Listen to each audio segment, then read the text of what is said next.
অনেক মানুষের সাথে হাসা বাদ দিয়ে দিতে। আমরা শুধু তাকেই হারাই যাকে খুব ভালোবেসে আঁকড়ে ধরতে চাই। যাদের তোমরা পাওনি তাদেরকে ভুলে যাবার ক্ষমতা তোমাদের হোক।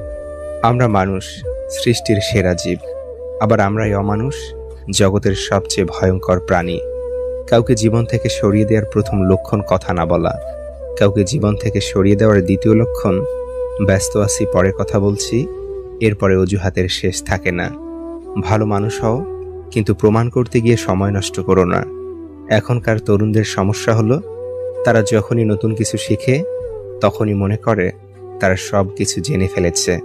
এই জীবনের সফরে ব্যস্ত তো সব মানুষই থাকে, তবে যার কাছে আপনি মূল্যবান সে হাজারো ব্যস্ততার মাঝেও আপনার জন্য ঠিক সময় বের করে নেবে।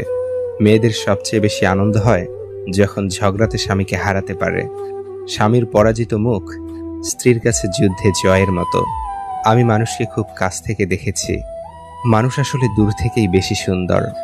বিশ্বাস করাটা একটা অভ্যাস। যার এই অভ্যাস থাকে সে একবার নয় বারবার ঠকে, তবুও তার সে অভ্যেস যায় না। Never change your personality. যে ভালোবাসার সে তোমাকে তোমার মতো করেই ভালোবাসবে। মুখোশধারী ব্যক্তি বিষধর সাপের চেয়েও ভয়ঙ্কর। অনেক সময় মেনে এগিয়ে চলাটা জীবনের সবচেয়ে বড় আশীর্বাদ।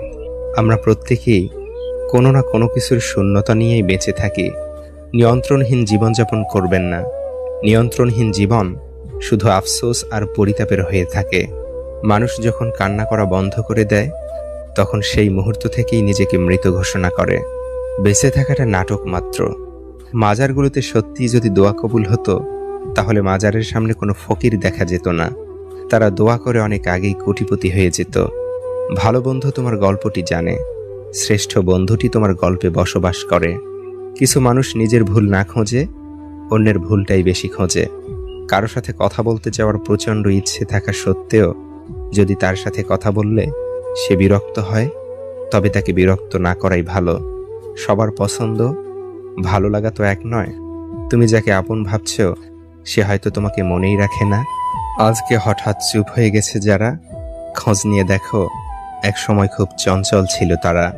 অবহেলা কতটা ভয়ানক সেটা কেবল সে বুঝে যে প্রিয় মানুষগুলোর কাছে অবহেলিত। কাউকে এমনভাবে কষ্ট দিও না যাতে সে খাবার খেতে বসে তোমার দেয়া কষ্টের কথা মনে করে খাবারের উপর চোখে জল ফেলে। মানুষের থেকে তার ছায়া বড় হলে সূর্য অস্ত যায়, মানুষের থেকে তার অহংকার বড় হলে মানুষ অস্ত যায়। একজন প্রেমিকা বা স্ত্রী তার প্রেমিক বা স্বামীর প্রতি ভালোবাসা হারিয়ে ফেলেন তখন যখন দেখেন তার চেনা লোকটি ধীরে ধীরে অচেনা হয়ে উঠছেন। স্বামী, তুমি আমার জীবনের সব কিছু হলেও কিছু কিছু ব্যাপারে আমি তোমার সাথে শেয়ার করতে চাই না, কারণ আমার প্রাইভেসির ব্যাপারটা পাবলিকলি শেয়ার করা ঠিক হবে না। স্ত্রী, মা বাবা ভাই বোন সবাইকে ছেড়ে তোমার হাত ধরেছিলাম, ভুল করেছিলাম। এভাবে একজন প্রেমিকা বা স্ত্রী তার প্রেমিক বা স্বামীর প্রতি ভালোবাসা হারিয়ে ফেলেন। কারো কারো ব্যবহার এবং আচরণ কিছু সিদ্ধান্ত পাল্টাতে বাধ্য করে। একটা সঠিক সিদ্ধান্ত আত্মবিশ্বাসকে দ্বিগুণ করে দেয়, আর একটা ভুল সিদ্ধান্ত দ্বিগুণ করে দেয় অভিজ্ঞতা। নির্বোধকে চেনা যায় তার বক্তব্য থেকে, আর জ্ঞানী লোককে চেনা যায় তার নীরবতা থেকে। একা চলা একটি গুণ, সবাই সেটা ধারণ করতে পারে না। একজন ভাইয়ের কাছে পৃথিবীর সবচেয়ে বড় খুশির খবরটি হচ্ছে যখন শোনে তার বোনটি শ্বশুরবাড়িতে সুখে আছে। স্ত্রীর যে কাজটি স্বামীর মন ভেঙে দেয়। নাম্বার 1, তুমি আর আগের মতো আমাকে ভালোবাসো না। নাম্বার 2, স্বামীর আদেশ নিষেধ অমান্য করলে। নাম্বার 3, অহেতুক কথা নিয়ে তর্ক করলে। মাঝে মাঝে হারিয়ে যেতে হয় সবার কাছ থেকে, যাতে তারা আপনার মূল্যটা বুঝতে পারে। নিন্দা সেই করে যার কিছু অর্জন করার মতো যোগ্যতা নেই। যারা নিন্দা করে তারা সাময়িকভাবে জিতে যায়, আর যারা নিন্দা এড়িয়ে যায় তারা সারা জীবনের জন্য জিতে যায়। যারা শুধু প্রয়োজনের সময় মনে রাখে তাদের থেকে দূরত্ব বজায় রাখাই ভালো।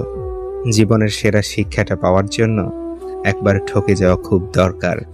মৃত্যু অনিবার্য জেনেও মানুষ পাপ করে, ঠিক তেমনি প্রেমে কষ্ট জেনেও মানুষ প্রেমে পড়ে। পৃথিবীতে কিছু বোকা, নির্লজ্জ, বেহায়া আর দায়িত্বশীল মানুষ আছে বলেই আজও ভেঙে যাওয়ার সম্পর্কগুলো জোড়া লাগে। জীবনে অনেক কিছুই প্রয়োজন, তার সঙ্গে যেন মাঝে মাঝে খারাপ সময়ও আসে। তাতে মানুষ চেনা যায় বড্ড বেশি। আর বোঝা যায় কারা সত্যিই ভালোবাসে। জীবনটা একা একা কাটানো সহজ, কিন্তু ছেড়ে চলে যাওয়া কারো স্মৃতি নিয়ে বেঁচে থাকা সত্যিই অনেক কষ্টের। যার 10 জনের কাছে যাওয়ার স্বভাব, সে কি করে বুঝবে একজনের অভাব। জীবন থেকে মানুষের অনেক কিছুই হারিয়ে যায়, কিন্তু হারিয়ে যাওয়া কোনো কিছুর জন্য জীবনকে মাঝপথে থামিয়ে দেওয়া বোকামি।